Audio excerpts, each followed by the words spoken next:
नमस्ते। चर्चा में आपका स्वागत है। मैं हूं शिव मिश्रा।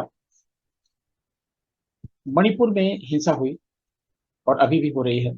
हिंसा का दौर पूरी तरीके से थमा नहीं है। और इससे पहले ही ये हिंसा मेवात में पहुंच गई। क्या मणिपुर और मेवात में कोई संबंध है? दोनों घटनाओं में क्या संबंध हो सकता है, ये जानने के पहले हमें ये जानना चाहिए कि आफ्टर ऑल क्या कॉमन है। मणिपुर में दो समुदाय आगे आमने सामने हैं, हिंदू माइती और क्रिश्चियन, यानी एक हिंदू और दूसरा अल्पसंख्यक। मेवात में हिंदू और एक अल्पसंख्यक यानी मुसलमान आमने सामने हैं। मणिपुर में कुकी बहुत भारी पड़े और उन्होंने हिंदू माइती लोगों को अपने घरों से विस्थापित करने के लिए मजबूर कर दिया। 50,000 से अधिक माइती दूसरे राज्यों में भाग चुके हैं और सैकड़ों की संख्या में लापता हैं और 100 से अधिक मारे गए। मेवात में भी कहानी अलग नहीं है। नल्हड़ महादेव के जलाभिषेक कार्यक्रम में जाने वाली शोभा यात्रा पर घात लगाकर आक्रमण किया गया और गोलीबारी की गई, पथराव किया गया। वो सारी घटनाएं लगभग उसी तरीके की हैं। दोनों ही जगहों पर, मणिपुर और मेवात में, पुलिस, अर्धसैनिक बल दंगाइयों के निशाने पर रहे। मणिपुर में जहां महिलाएं आपत्तिजनक स्थिति में नग्न होकर असम राइफल्स, अर्धसैनिक बल और पुलिस को पीछे हटने के लिए मजबूर कर रही, दौड़ा दौड़ा कर भगा रही हैं, मेवात में भी दंगाइयों ने पुलिस को दौड़ा दौड़ा कर पीटा। इसके अलावा एक और चीज कॉमन है। माइती लोग मणिपुर से काफी जगह छोड़कर विस्थापित हो गए हैं और मेवात में लगभग 200 गांव ऐसे हैं जो पहले ही हिंदू विहीन हो चुके हैं। और एक सबसे बड़ी कॉमन चीज है कि दोनों जगहों पर ही ये विमर्श स्थापित करने की कोशिश की गई। मणिपुर में स्थापित भी हो गया और संभवतः मेवात में भी स्थापित कर दिया जाएगा कि जो दंगाई हैं, जो आक्रमणकारी हैं, वही सताए जा रहे हैं, ऐसा विमर्श बनाया जा रहा है। मणिपुर की घटनाएं पूरी दुनिया में फैलाई जा चुकी हैं। Washington Post, New York Times, BBC Hindi, BBC English, CNN, हर जगह इसका कवरेज हो चुका है। और भारत में भी सोशल मीडिया और दूसरी जगहों पर इसे बहुत प्रचारित प्रसारित किया जा चुका है। और यहाँ तक कि एक वीडियो मानसून सत्र के पहले वायरल होता है जिस पर सर्वोच्च न्यायालय भी संज्ञान लेता है और उस पर सख्त कार्रवाई करने की चेतावनी सरकार को भी देता है और एक तरीके से कहता है कि आप कार्रवाई करिए वरना हम कार्रवाई करेंगे। सर्वोच्च न्यायालय के पास कोई सेना, अर्धसैनिक बल या ऐसा कुछ नहीं है, तो जाहिर सी बात है वो सरकार को ही धमका रहे थे कि आप कार्रवाई करिए वरना हम आपके विरुद्ध कार्रवाई करेंगे। उसका मतलब ये होता है। सर्वोच्च न्यायालय के कहने के बाद में जो संसद के दोनों सदन हैं उनमें हंगामा हो रहा है। विपक्षी लोगों को खाद पानी मिल गया है और सर्वोच्च न्यायालय ने जो कार्रवाई की उससे तो बिल्कुल बल्लियां उछल रहे हैं और दोनों सदनों में कार्रवाई नहीं हो पा रही है। और प्रधानमंत्री के वक्तव्य मांगते मांगते, धारा 267 के अंतर्गत चर्चा कराते कराते, प्रधानमंत्री को बुलाने की मांग करते करते उन्होंने अविश्वास प्रस्ताव भी पेश कर दिया जिसे स्पीकर ने स्वीकार कर दिया है और उस पर किसी भी समय बहस हो सकती है। लेकिन मेवात की हिंसा में नैरेटिव तो बनाने की कोशिश की जा रही है लेकिन स्वतः संज्ञान नहीं लिया गया है। किसी भी राजनीतिक दल ने वहां पर यात्रा नहीं की, दौरा नहीं की और ये बताने की कोशिश नहीं की कि वहां पर क्या हुआ और क्यों हुआ, कौन दोषी है। हो सकता है पहले मणिपुर का पूरा फायदा उठाने के बाद में विपक्ष मेवात की तरफ रुख करेगा। तो कल्पना करिए,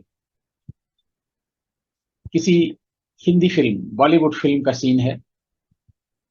लोग एक शोभा यात्रा में शामिल होते हुए नल्हड़ महादेव मंदिर में पूजा अर्चना के लिए जा रहे हैं, जलाभिषेक के लिए जा रहे हैं और रास्ते में एक जगह उनको घेर के हथियारबंद लोग पत्थरबाजी करते हैं, गोलियां चलाते हैं। जुलूस में, शोभा यात्रा में शामिल महिलाओं को घसीट ले जाते हैं और भगदड़ की स्थिति हो जाती है। लोग जान बचाने के लिए इधर उधर भागने लगते हैं। तीन ओर तो कम से कम पहाड़ियां हैं, वहां पहाड़ियों में छिपे हुए आतताई कह सकते हैं, आतंकवादी कह सकते हैं, जो भी कहना चाहें, वो वहां से गोलियों की बौछार करते हैं। इस जुलूस में पुरुष हैं, महिलाएं हैं, बच्चे हैं। आप समझ सकते हैं कि जो ये जुलूस के लोग हैं, कम से कम ये दंगे की शुरुआत नहीं कर सकते, और अगर उनको ऐसा करना होता तो जुलूस में महिलाएं और बच्चे नहीं होते। ये सब भगवान भोलेश्वर की जलाभिषेक के लिए, आराधना के लिए जा रहे हैं। और मेवात ऐसी जगह है जहां पर महाभारत काल के कई मंदिर हैं। और मेवात क्षेत्र के लगभग 200 गांव ऐसे हैं जहां पे हिंदुओं का पूरी तरह से पलायन हो चुका है। और इसलिए अब जब कभी जलाभिषेक के लिए वहां पर शोभा यात्रा जाती है, हर साल जाती है, और पुलिस की सुरक्षा व्यवस्था में जाती है, लेकिन शायद अब वहां के निवासियों को यह भी मंजूर नहीं कि शोभा यात्रा यहाँ से निकले या नल्लड़ महादेव मंदिर तक लोग पहुंचकर जलाभिषेक करें। जो दंगा किया गया, फसाद किया गया, उसकी जो प्रकृति है वो इतनी योजनाबद्ध तरीके से है कि गाड़ियां आ रही हैं, उनमें पत्थर लदे हुए हैं, गाड़ियां रुकती हैं, उसमें खड़े हुए लोग पत्थरबाजी करते हैं। तो इसकी प्लानिंग कितने पहले से की गई हो। गोलियां चलाई जाती हैं, पेट्रोल बम फेंके जाते हैं, कांच की बोतलें फेंकी जाती हैं।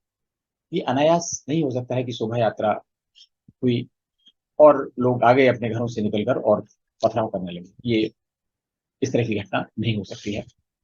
इस घटना में कई नैरेटिव बनाने की कोशिश की जा रही है। एक नाम आ रहा है मोनू मनेसर का, जिसका नाम है मोहित यादव, और वो गोरक्ष सेवा समिति का हरियाणा का अध्यक्ष है।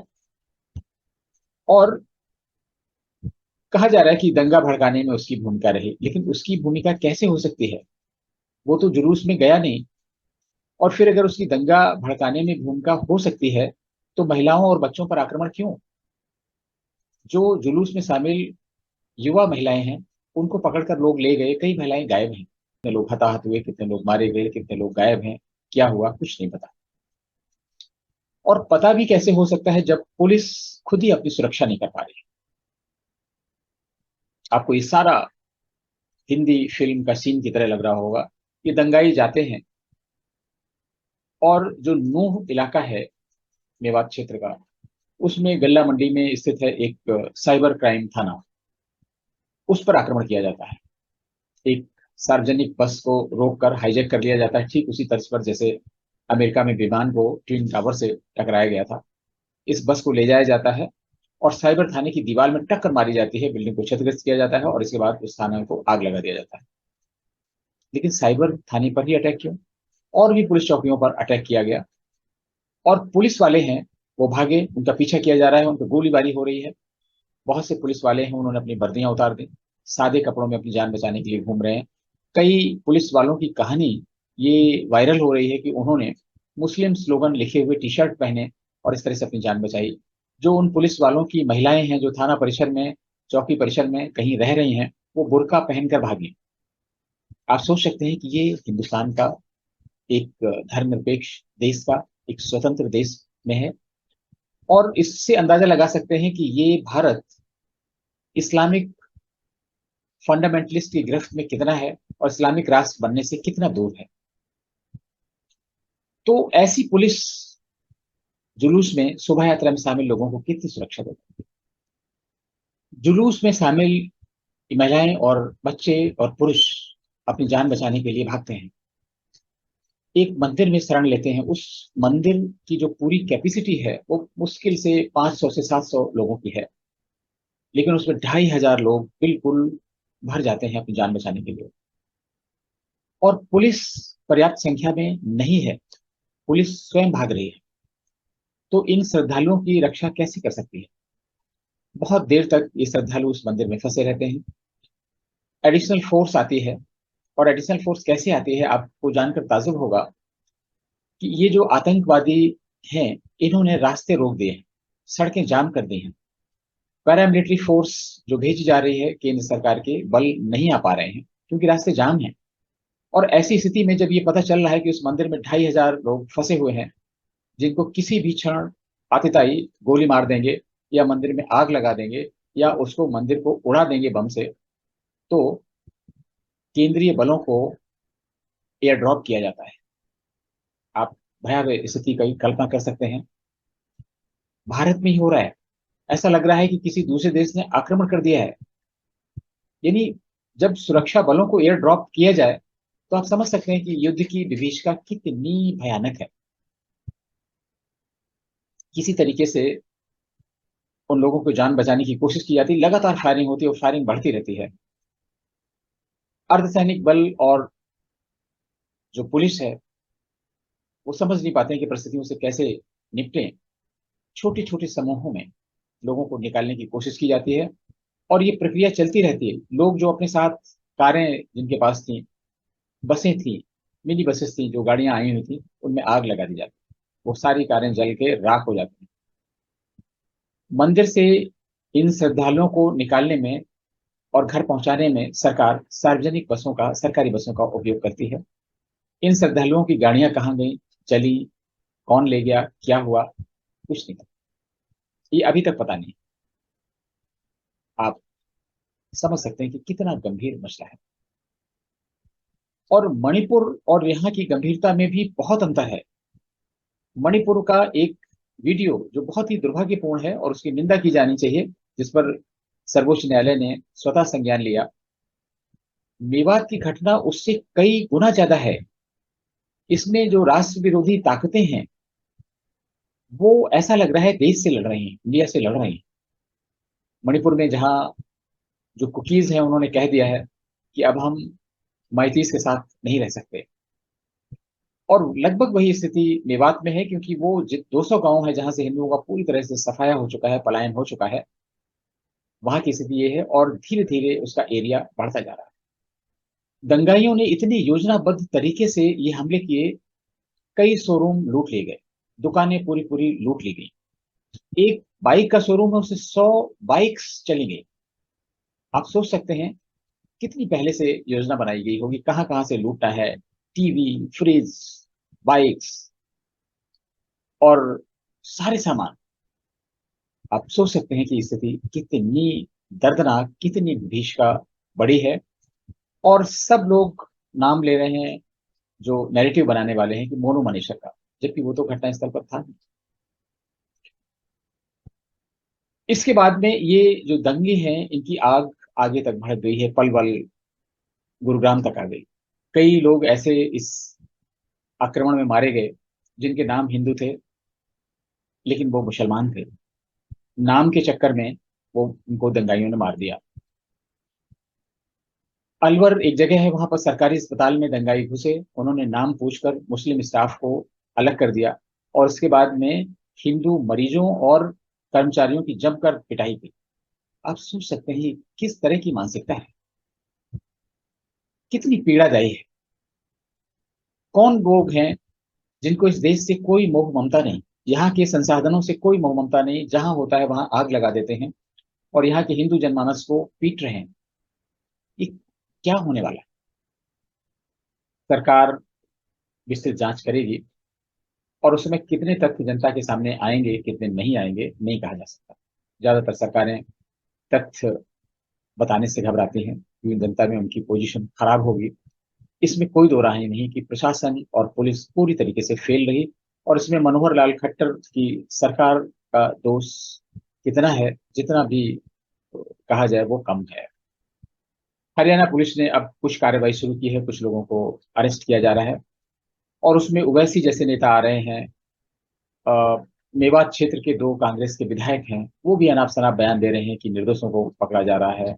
एक नैरेटिव बनाने की कोशिश की जा रही है और अभी तक सरकार लापता श्रद्धालुओं का पूरी तरीके से पता नहीं लगा पाई।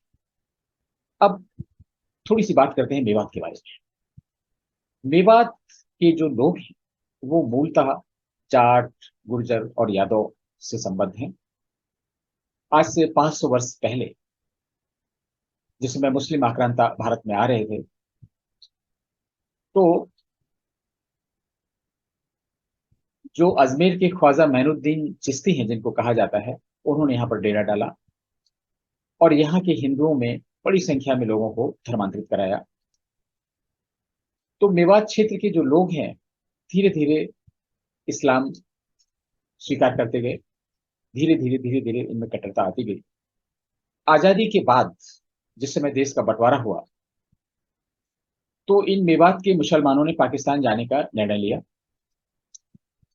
और मुसलमानों के भारत में सबसे बड़े शुभचिंतक मोहनदास करमचंद गांधी ने मेवात का दौरा किया, वहां के एक गांव में ठहरे और उन लोगों को रोका कि आप लोग पाकिस्तान मत जाइए।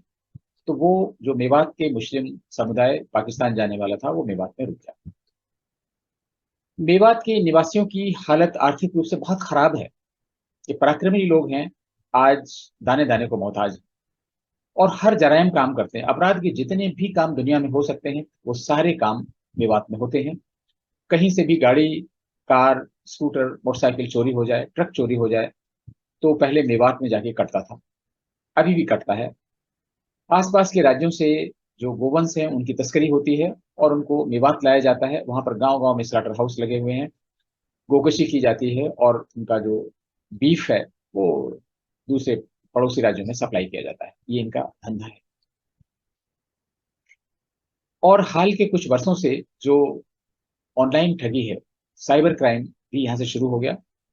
और उसी तर्ज पर जैसे झारखंड के जामताड़ा में होता है, इसलिए नूह को मिनी जामताड़ा भी कहा जाता है। अभी कुछ समय पहले हरियाणा ने बहुत बड़ी फोर्स के साथ में घेरेबंदी की, तलाशी ली और वहां पर बहुत सारे लोगों को पकड़ा, उनके इलेक्ट्रॉनिक्स गैजेट्स जब्त किए, बड़ी संख्या में सिम बरामद किए और वो सारे सिम ऑनलाइन ब्लॉक किए गए। और कई अपराधी थे, उनको जेल भी हुई, लेकिन जैसी हम लोग के यहाँ न्यायिक व्यवस्था है, उसमें बहुत सारे लोग जमानत पर छूट के आ गए।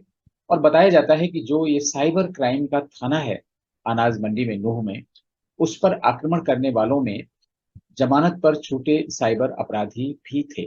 पुलिस पर आक्रमण करने का मतलब हिंदू जो श्रद्धालु हैं जुलूस में शामिल, या इन सामान्य रूप से जो हिंदू वहां पर रहते हैं, उसके अतिरिक्त पुलिस को भी मानसिक दबाव में लेना था, ताकि वो पुलिस वाले आगे से कभी भी श्रद्धालुओं की रक्षा करने के लिए हिम्मत न कर सके।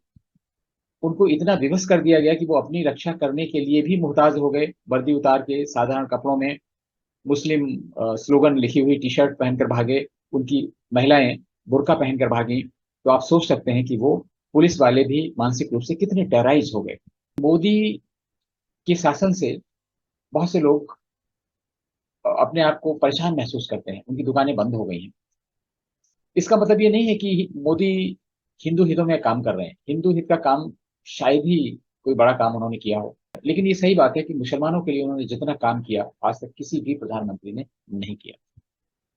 इसके बाद भी मोदी जो कट्टरपंथी मुस्लिम हैं, उनकी आंखों की किरकिरी बने हुए हैं। उनको लगता है कि अगर मोदी हट जाएं तो उनका जो गजवाए हिंद का काम है बहुत तेजी से बढ़ने लगेगा आगे, इसलिए वो मोदी को हटाना चाहते हैं।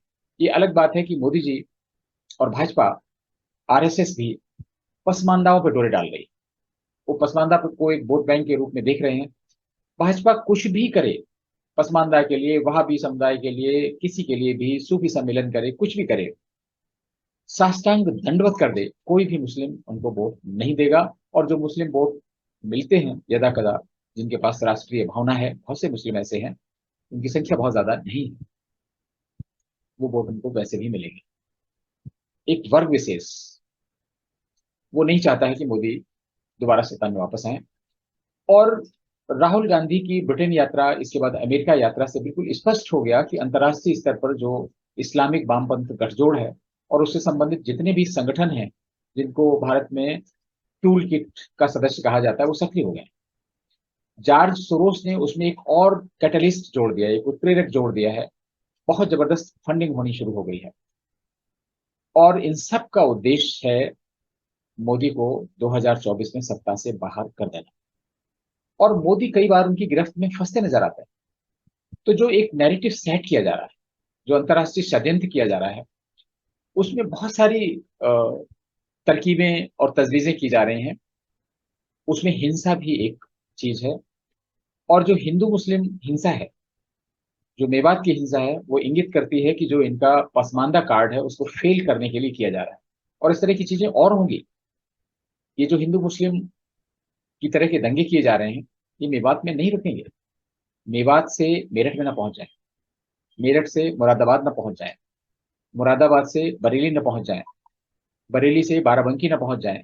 ये देखने वाली बात है, क्योंकि उत्तर प्रदेश से लोकसभा की बहुत ज्यादा सीटें आती हैं, 80 सीट्स आती हैं लगभग। इसलिए जो अंतर्राष्ट्रीय षड्यंत्रकारी हैं, जो नैरेटिव सेट करने वाले हैं, उनके निशाने पर उत्तर प्रदेश भी है। मध्य प्रदेश में भी छुटपुट पेशाब कांड हुआ और छुटपुट घटनाएं हुई।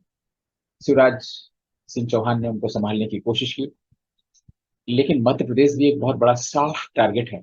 इसके बाद महाराष्ट्र, और 2024 में लोकसभा चुनावों का जब तक आखिरी मत नहीं पड़ जाएगा, तब तक इस तरह की घटनाएं होती रहेंगी और इनमें अधिसंख्य घटनाएं भाजपा शासित प्रदेशों में होंगी। ये कोई ढकी छुपी बात नहीं है। और कई बार हमको लगता है कि ये केंद्रीय एजेंसियों को, भारत सरकार को क्यों नहीं मालूम है। उनको ये मालूम होना ही चाहिए। एक और नैरेटिव सेट किया जा रहा है कि 2024 का एजेंडा सुप्रीम कोर्ट भी तय करेगा।